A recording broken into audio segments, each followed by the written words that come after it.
Thank you. Feeling. Yeah, I told these guys before, but I should tell you too, just so I don't get a bad rap. I'm from New York. I am not a Dodgers fan.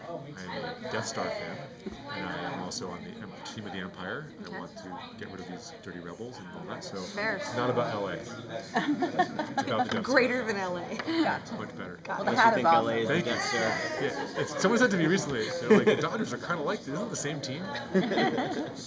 So, what can you tell us as far as the evolution of season 3, coming off of season 2 when Ichabod's wife and his son were killed, and then coming into season 3 and introducing Pandora Yeah. and then the hidden one? What can you tell us about the evolution of that story arc? Well, the idea was sort of came up early on that we were going to do that Moloch and his whole crew were the first tribulation, and that based on the pilot, and they talked about 7 tribulations coming, that we were going to then introduce a second tribulation, and that it needed to be different than the sort of demonic tribulation that Moloch represented.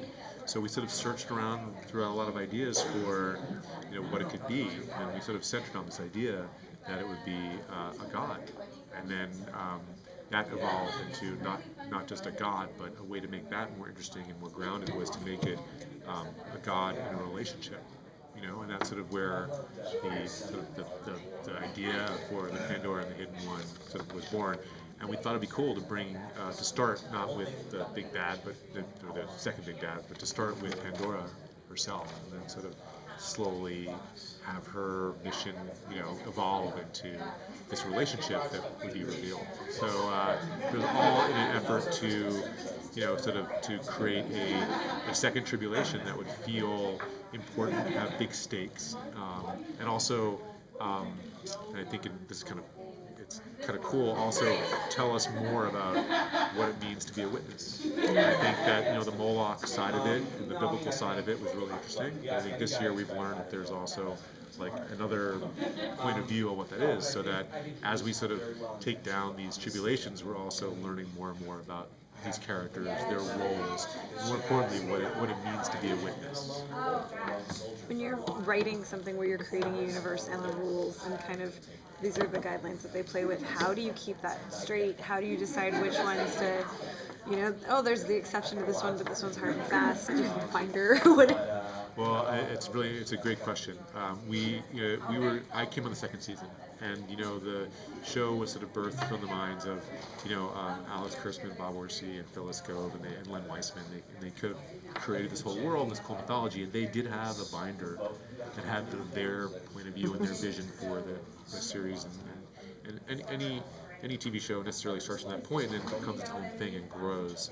I had questions watching the first season that I felt that I needed answered, and I, as a writer in the second season, I would set out to try to answer some of those questions. And I think in the third season as well, even in the finale, you'll see there's like a question that's been hanging over my head for all these episodes, and I finally was able to to wrap that up. So it's a push-pull. Like we all, there's some really strong creative voices in the show.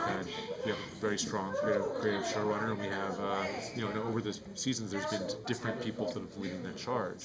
So it's not by committee, but people do throw out big ideas, and then we sort of all talk about them, and we get on board with them, and then with our studio and our network, we pitch it to them, and they come back, and so it becomes this great collaboration between the creatives on our side and the studio and network to sort of make this direction happen.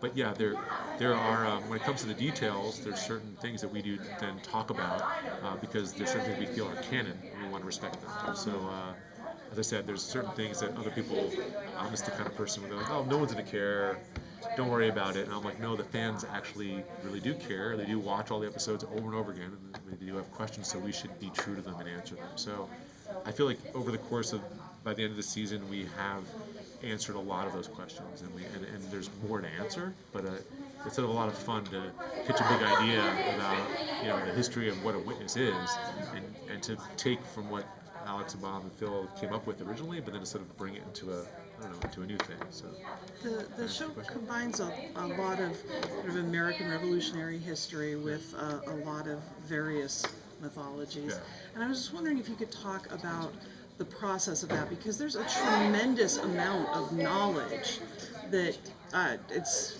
strange enough that Ichabod is carrying all of this around in his head, let alone your writers. And I'm sort of wondering, where does all of that come from, and how does it then get put out and into a story? Well, everyone in our room has different. Everyone brings not only solid writing and good producing, but everyone sort of brings different interests to the show. We have people on the show who are, horror fans, or people who are history fans, or one of our writers, Joe Webb, has got some master's degree in American history, and he comes with a lot of great details and sort of brings cool, makes our ideas richer.